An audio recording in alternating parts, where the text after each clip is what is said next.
A continuación, el fiscal Claudio Oviedo nos va a exponer en unos casos interesantes. Él es fiscal de la UFI número 5 de Morón, especializada en pornografía infantil y grooming. Es docente, es profesor de Derecho Constitucional del Seminario de Ética y Filosofía de la Universidad de Morón. Así que cuando pensamos este panel, pensamos también en tratar algunos casos, y es lo que va a hacer el fiscal. Así que adelante. Muchas gracias. Bueno, buenas tardes a todos. Muchas gracias a los organizadores de este encuentro y por la oportunidad también de compartir con todos ustedes algunas experiencias de trabajo. Sin lugar a dudas, el rol de la Internet ha irrumpido de alguna manera en nuestras vidas profesionales y nos ha sacudido. Todos quienes ya desde hace más de 20 años trabajamos en las estructuras de la Administración de Justicia o el Ministerio Público, de algún modo estamos condicionados por prácticas que nos hacen ver casi como de ciencia ficción el mundo de las evidencias digitales, la valoración de los dictámenes periciales. Muchas veces no le encontramos, en el 90% prácticamente de los delitos, una relación directa. Pero todos vamos a coincidir que en los últimos años esta se ha intensificado y hoy en un teléfono celular encontramos el resumen de la vida de una persona. Nuestra vida en costumbres, en hábitos, en movimientos, en mensajes, en expresiones, en fotos y videos, la tenemos todos en nuestros bolsillos en este momento.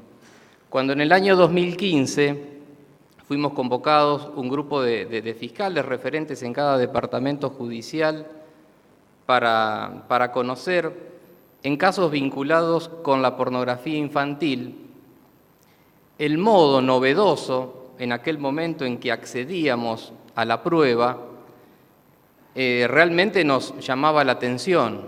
Denuncias que en Estados Unidos hacían Facebook, YouTube, Twitter, a la ONG que es el Centro Nacional de Chicos Desaparecidos y Explotados, en virtud de una obligación legal que tienen allí por una manda del Congreso de los Estados Unidos, hacía que todo un flujo de información respecto de quien publica una imagen de pornografía infantil, en el mismo momento en que la publica, el servidor lo detecta, lo denuncia y en forma online, simplifico el procedimiento, llega al Ministerio Público de la Ciudad de Buenos Aires y un convenio que a este lo une con todas las procuraciones del país, hacía que en no más de 10 fojas,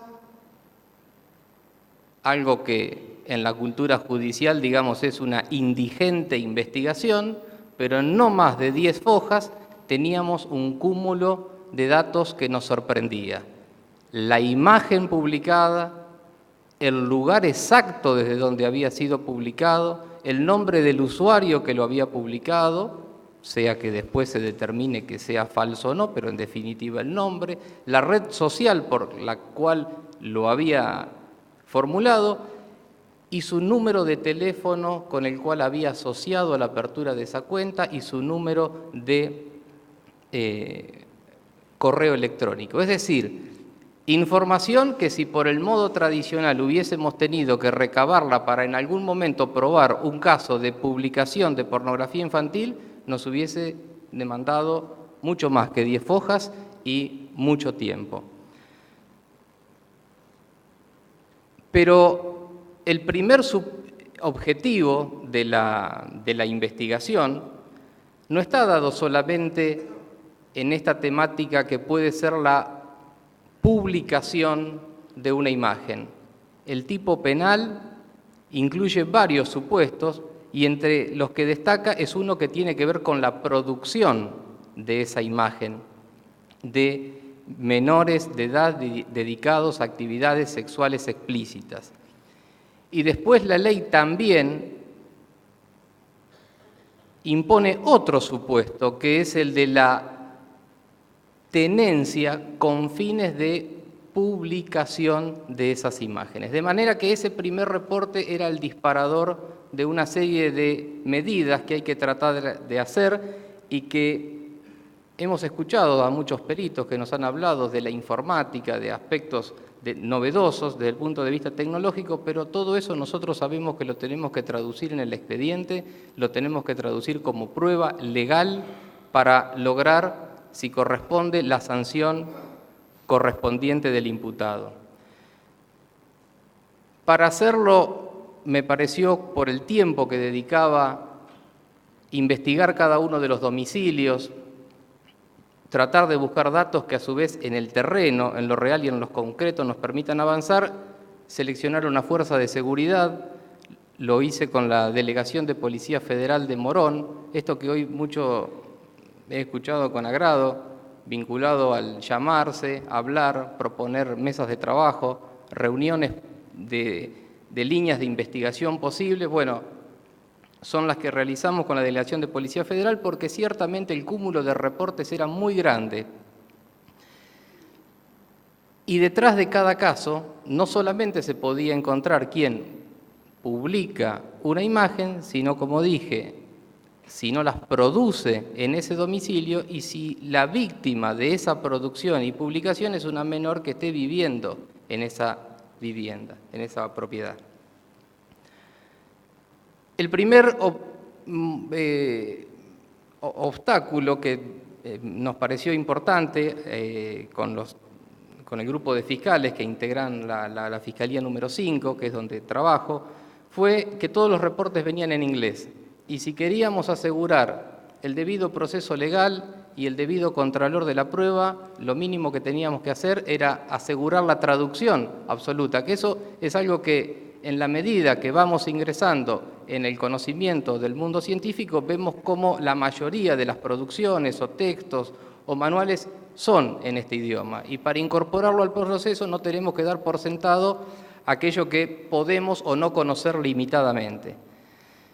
Buscamos traductores, no los encontramos, y también surgió allí que un técnico de Policía Federal era traductor y se ofreció con mucha creatividad e ingenio a reproducir el mismo reporte en una plataforma digital como nos venía dado, reproducirlo en sus formas y tamaño y al mismo tiempo traducirlo, de manera que cuando teníamos que hacer un requerimiento al juez de garantía, no le enviábamos toda una información en inglés, con un informe aclaratorio final, sino la totalidad del contenido traducido. El segundo aspecto, que es importante no solamente vinculado a casos de pornografía infantil, porque como todos ustedes saben, está trazado el mundo digital, todo tipo de delito, un homicidio, un delito contra la propiedad, fue el de asegurar la cadena de custodias.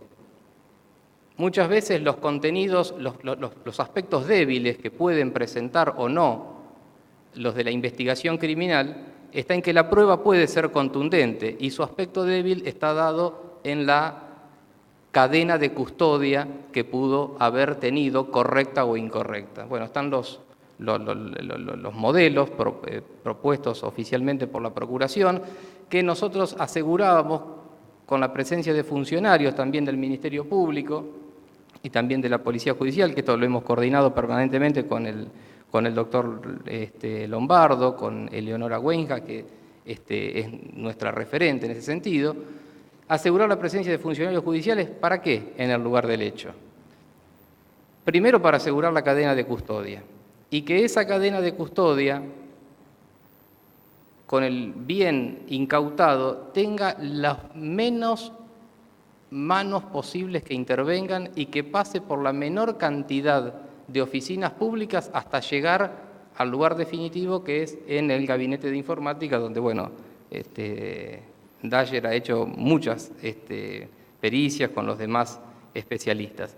Y para eso también buscamos de antemano seleccionar un lugar para la preservación de esta cantidad de bienes secuestrados, que son todos los que se mostraron anteriormente. Es decir, la prueba es muy clara y es muy contundente, pero hay aspectos legales que teníamos que asegurar, cuidar, y no a veces como nos sucede, producto de las limitaciones de espacio que tenemos, o arrumbarlos en nuestras dependencias o que queden mal cuidados en una dependencia policial por falta de espacio.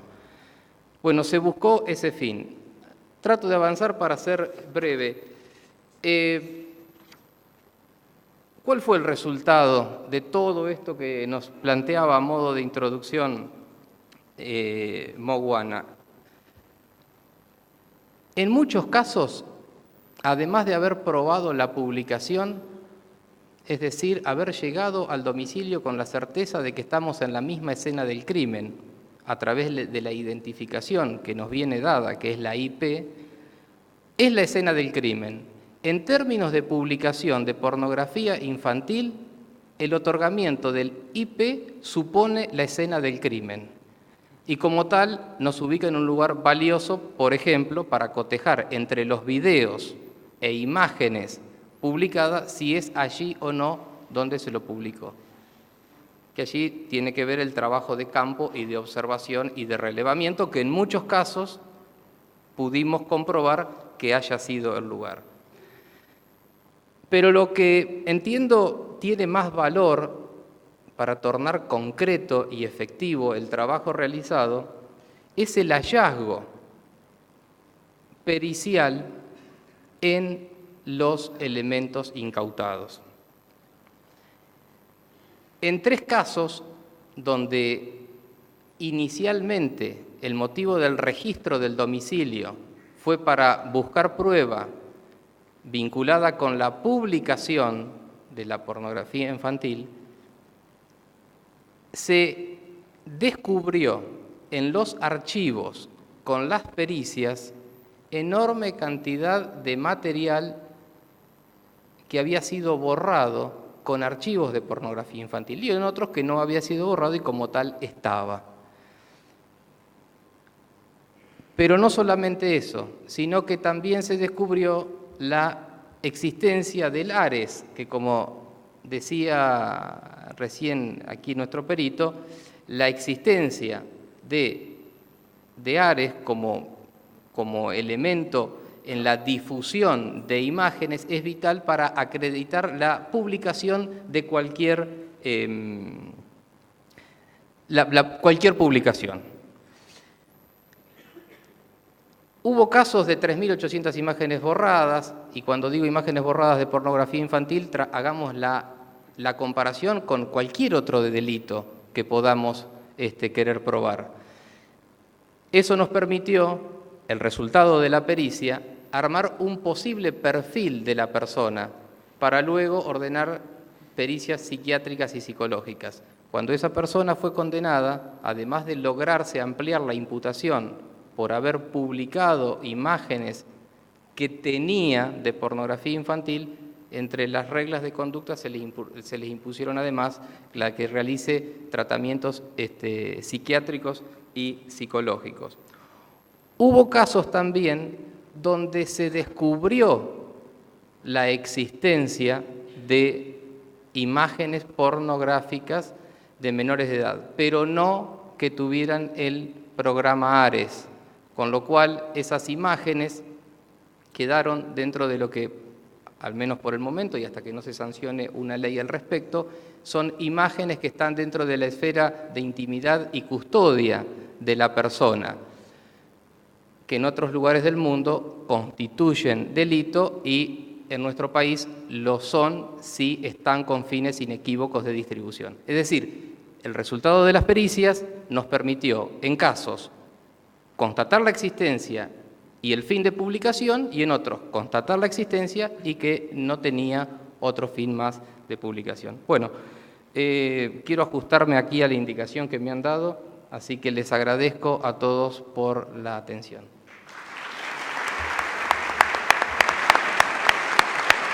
Muchas gracias. Bueno, para finalizar, el doctor el doctor Mauricio Del Cero, que es agente fiscal de la UFI 14 de Bahía Blanca, temática en delitos sexuales y referente en delitos conexos a la trata de personas. Es docente de Derecho Procesal Penal en la Universidad Nacional del Sur y nos va a abordar un caso interesante de hosting que él explicará, no sé si en los minutos que le quedan podrá hacerlo, es muy interesante. Muchas gracias a todos por haber llegado hasta acá. Creo que estamos todos medios cansados, así que seré lo más rápido que pueda. Hace un mes, la Cámara de Apelaciones y Garantías en lo Penal de Bahía Blanca condenó a una persona a la pena de 4 años de prisión por el delito de facilitación de la prostitución ajena. La particularidad de esta persona es que tenía un sitio web, un portal, en el que publicaba oferta sexual a cambio de dinero. No estamos hablando del típico rufián, no estamos hablando del típico proxeneta, ni tampoco el dueño de un privado, sino simplemente de una persona que era dueña, nada más ni nada menos que una persona que era dueña de un portal y que no tenía contacto con las mujeres cuyas fotografías publicaba. Algo así, obviamente las fotos están difusas. Básicamente quiero contarles cómo trabajaba esta persona, por decirlo de alguna manera. El condenado le cobraba a los proxenetas, a los dueños de los privados, de los prostíbulos, sumas dinerarias bastante importantes a cambio de publicar a las mujeres que los proxenetas explotaban. En realidad, la página anunciaba que se refería a fotografía artística y proclamaba además que era el lugar ideal para encontrar la pareja para toda la vida. Esto es lo que decía el portal, pero al momento de ingresar a cada uno de los banners de esas fotos que ven ahí, el usuario que no necesitaba loguearse podía acceder a toda la información necesaria para poder usar el servicio. ¿El servicio cuál era? Concurrir a un prostíbulo, un privado, ahí puede encontrar el teléfono de contacto, puede encontrar la cantidad de chicas que atendían en el lugar, podían encontrar hasta los precios de los pases sexuales, incluso había un redireccionamiento de la página, un simple links, una solapita, que como ven ustedes se llama ForoCat, en el que se accedía a un foro en el que los usuarios podían hacer una especie de control de calidad de la oferta sexual. Un libro de quejas también, porque algunos se quejaban. Esto es bastante gracioso y en realidad está bueno, pero la verdad es que la importancia económica de esta actividad no es para despreciar. Básicamente el costo de cada publicación, o sea, básicamente de cada una de esas fotitos que ustedes ven ahí, dependía si era una foto o un lugar premium, no sé si ustedes ven ahí, VIP, abajo premium, super. Esos eran en realidad precios de publicaciones, donde estaban los lugares vacíos, publicado aviso. El valor dependía o oscilaba entre los 1.100, 1.500, 1.800 y 3.200 pesos a valor de año 2013, 2014. Y bueno, dependiendo de ese valor, haciendo una cuenta promedio y teniendo en cuenta que el propio condenado en este fallo admitió que tenía 70 mujeres publicadas promedio todos los meses, la ganancia neta mensual aproximada y estimada promedio sería de entre 120 y 130 mil pesos por mes sin hacer nada, solamente posteando y cobrando cash. El fallo confirmado por la alzada de Bahía Blanca es, creo yo, inédito en el país, o al menos nosotros antes del juicio buscamos, esta causa llegó a juicio, se ventiló un juicio oral. Nosotros buscamos fallos y encontramos solamente un caso en la provincia de Santa Fe, pero era referido a una organización de prostíbulos, eran varios proxenetas asociados que tenían un sitio y publicaban sus mujeres, entre comillas, en esos sitios. En este caso, la conducta reprochada es justamente ser el dueño del portal, única y exclusivamente. De hecho, el condenado no tenía un solo prostíbulo ni privado de su nombre.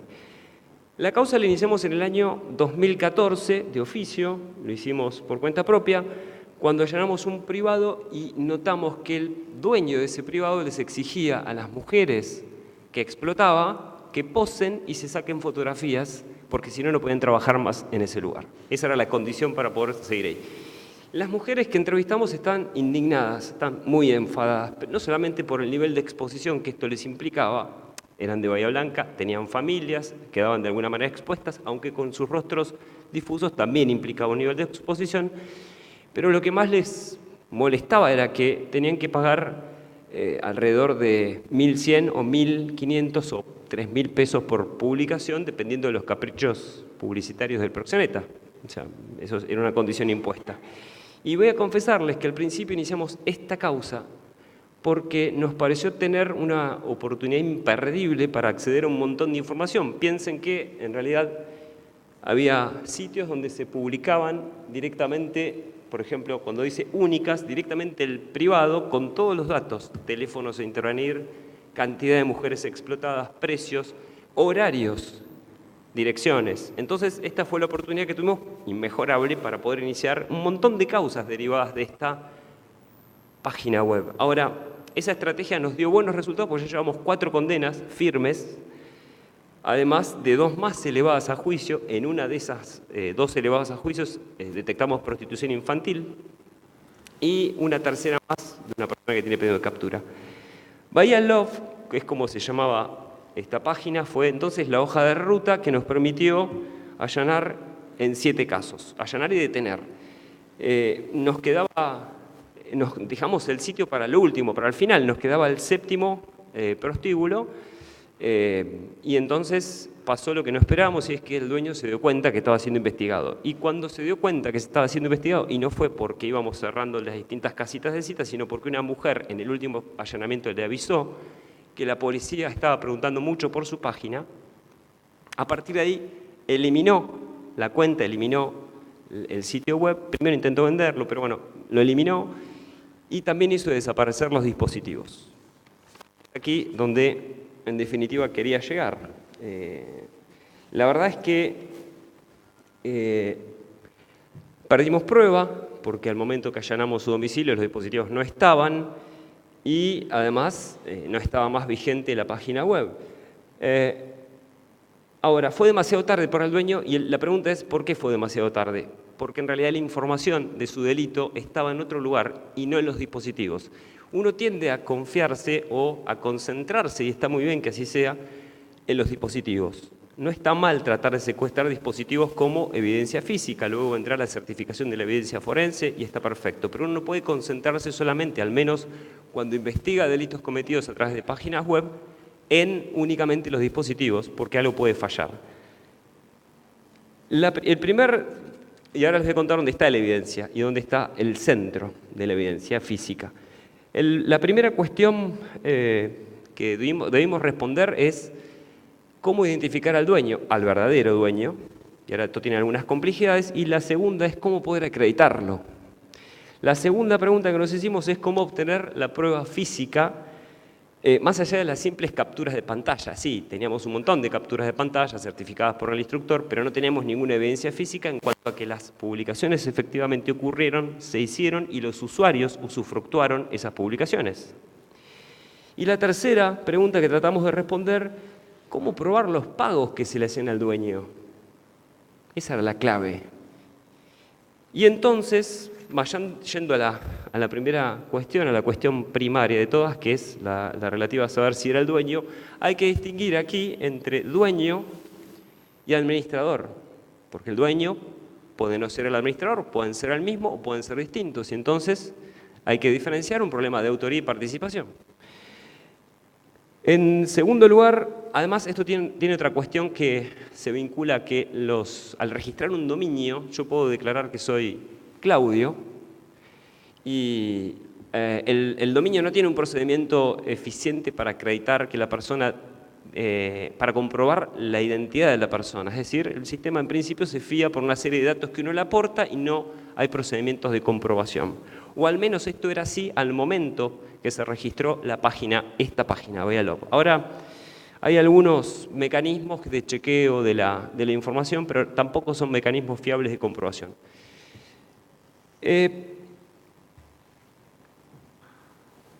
La segunda cuestión tiene que ver cómo, yendo a esta misma cuestión de cómo probar la titularidad del dominio o cómo probar el verdadero dueño, hay que tener en cuenta que los sitios web,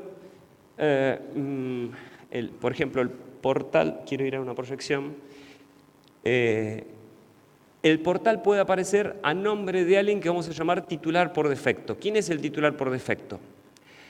El titular por defecto podría ser el dueño real, podría no serlo, podría ser el administrador de la página, o podría ser el dueño del hosting. Y este es el punto crucial. Existen tres posibilidades de dueño. Titular por defecto, que puede ser el hosting, dueño de la página web y administrador de la página web. ¿Qué es un hosting? Para algunos será muy fácil, otros habrán escuchado nombrar la palabra, pero básicamente un hosting es una empresa que obtiene un espacio web de otra empresa, normalmente se llama data center, esta empresa grande que a veces puede estar ubicada en Estados Unidos o en otros países, a veces puede estar en el mismo país del hosting. Este es un data center, es decir, un lugar donde se almacena físicamente la información.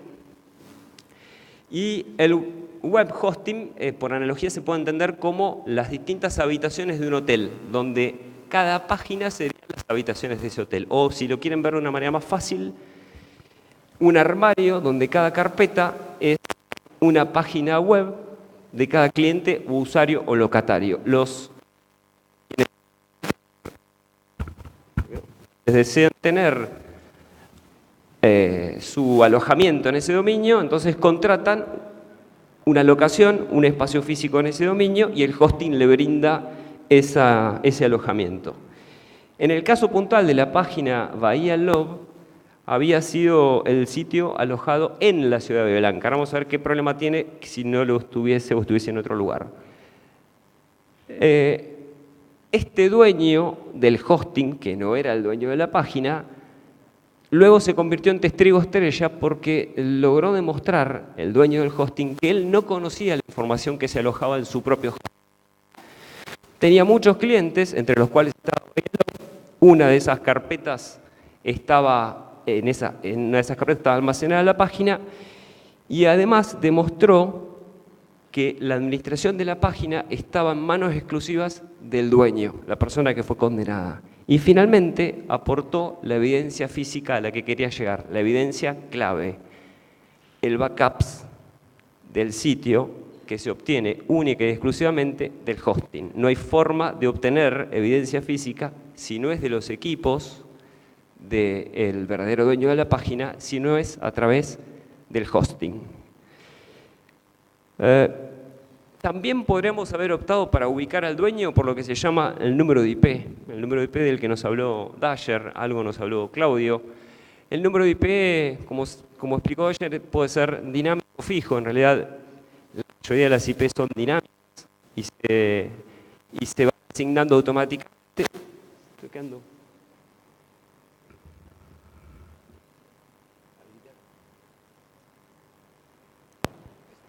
Perdón. Y en el caso de Bahía Love, básicamente había distintos puntos de conexión. El autor, el dueño, hasta aquí todavía no lo tenemos identificado, se logueaba desde distintos lugares. Esos distintos lugares tienen asignados una IP dinámica que va cambiando y por lo tanto no lo podíamos ubicar por ese costado.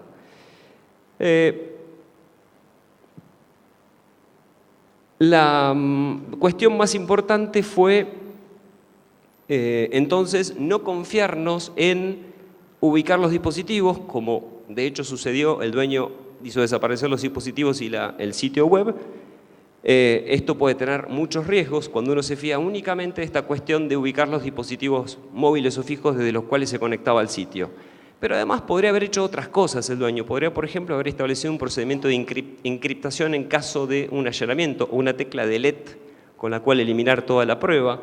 O podría haber hecho otras cosas, como por ejemplo, si el sistema no se actualizaba cada 12 horas, se eliminaba la información. Y entonces es importante entender que cuando uno investiga delitos cometidos por la web, la información clave está en el hosting. Lo importante y lo más trascendental de lo que nos pasó con la causa de la investigación Bahía Love fue cómo probar los pagos dinerarios, que era la cuestión que quedaba pendiente. Algunos pagos de los proxenetas se pagaban en efectivo. Hubo escuchas telefónicas, pero ustedes saben que las escuchas telefónicas son como el humo respecto del fuego, son meramente indiciarias, hay que ir a buscar la prueba. Pero por fortuna, otros pagos se hacían a través de una cuenta que se llama cuentadigital.com, gestionados a través de Rapipago o Pago Fácil. Si uno identifica o logra identificar, como hicimos en el caso Bahía Love, la cuenta digital titularizada a nombre, en este caso del condenado, y que los pagos se efectuaron a través de Rapipago y Pago Fácil, logramos dar con el autor, porque indudablemente es así como lo comprobamos, porque indudablemente él es el quien se beneficia económicamente de la actividad. Esto fue en el 2015. En el 2015 cayó la página Bahía Love y ustedes dirán, bueno, ¿se terminó? No. Apareció otro. Apareció otro que había registrado esta página en el año 2010, cuando el artículo 125 bis nuevo no estaba vigente, no se encontraba todavía vigente y no era delito la actividad. Por una razón técnica que ahora no vamos a explicar, no era delito en ese momento. Entonces, en ese momento, esta persona no le dio mucha importancia a la página, se registró con su nombre y apellido, registró la página con su nombre y apellido, y en un momento comenzó a tener auge. ¿Cuándo? Cuando cae Bahía Love, empieza a tener auge Bahía Hot. Y esta persona es el mejor ejemplo de la teoría de la evolución de Darwin, porque en realidad evolucionó, se adaptó, no cometió ninguno de los errores que había cometido el anterior. Por ejemplo, intentamos individualizarlo a través de sitios que acá se mencionaron, como por ejemplo Whois, dondominio.com, otra posibilidad es NickAr. Y en ese momento, cuando lo identificamos, año 2006, o tratamos de identificarlo, aparecía la página titularizada en nombre de una firma con sede en Asunción, Paraguay. Esto era raro. Sin embargo, notamos que la página nos redireccionaba, o sea, uno entraba a Bahía Hot, pero entraba redireccionado, o sea que en alguna interfaz había un redireccionamiento. Lo que había hecho esta persona es titularizar Bahía Hot en el 2010, cuando no era delito y no tenía auge, a su nombre.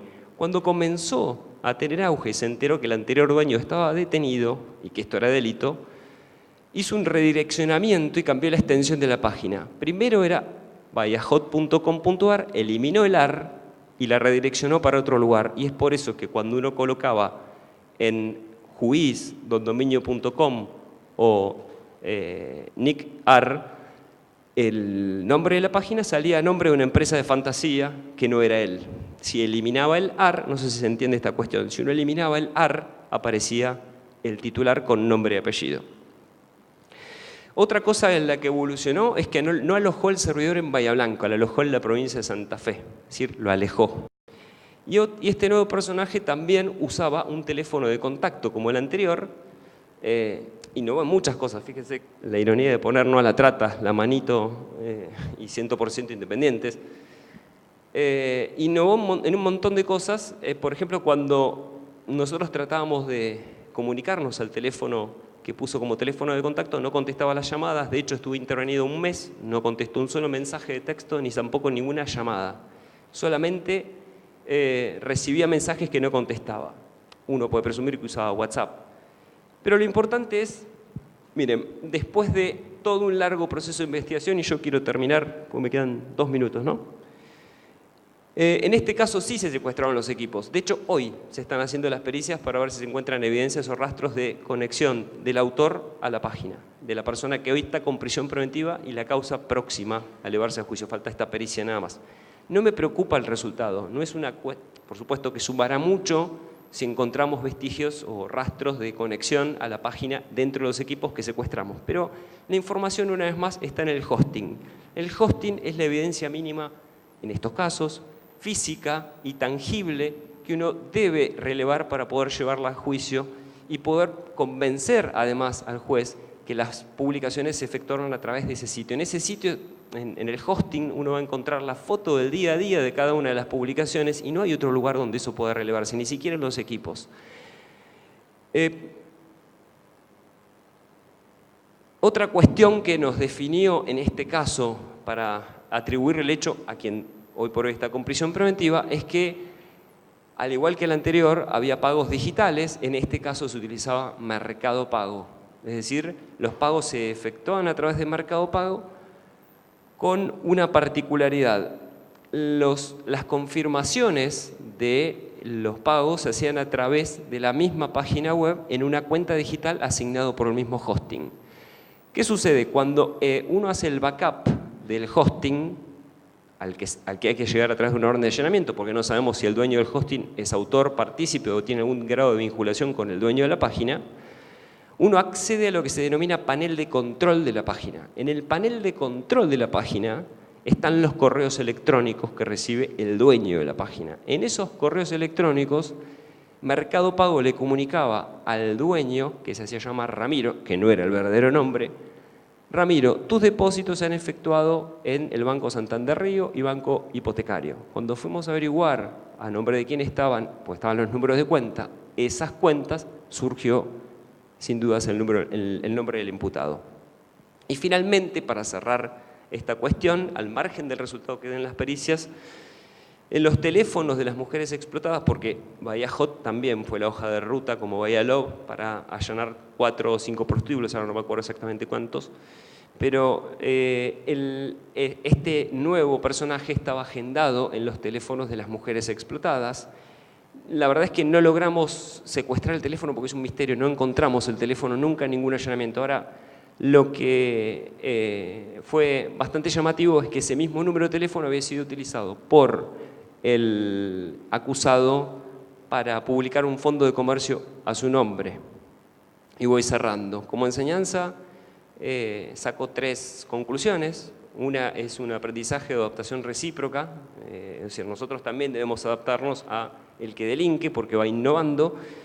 La información crucial está en el hosting y finalmente en estos delitos lo importante es acreditar, es inocultable, la forma de pago a través de cuentas digitales y que siempre esas cuentas digitales van a estar asociadas al hosting. Digo 3 cosas más y termino, muy cortitas. El desafío para el futuro seguramente, o las mutaciones observadas por Francisco en alguna de nuestras charlas previas, tienen que ver con qué pasaría si el dueño del sitio aloja la página en el exterior, en un hosting ubicado en el extranjero, o se opera directamente desde el extranjero, o se opera desde lo que se llama Darknet o Deep Web, o si finalmente enmascara la conexión de IP. Pero bueno, estoy seguro que estas cosas en sus respectivos departamentos judiciales todavía no están pasando, al menos tal vez en el mío sí, pero no en el de ustedes. Muchas gracias a todos por la atención.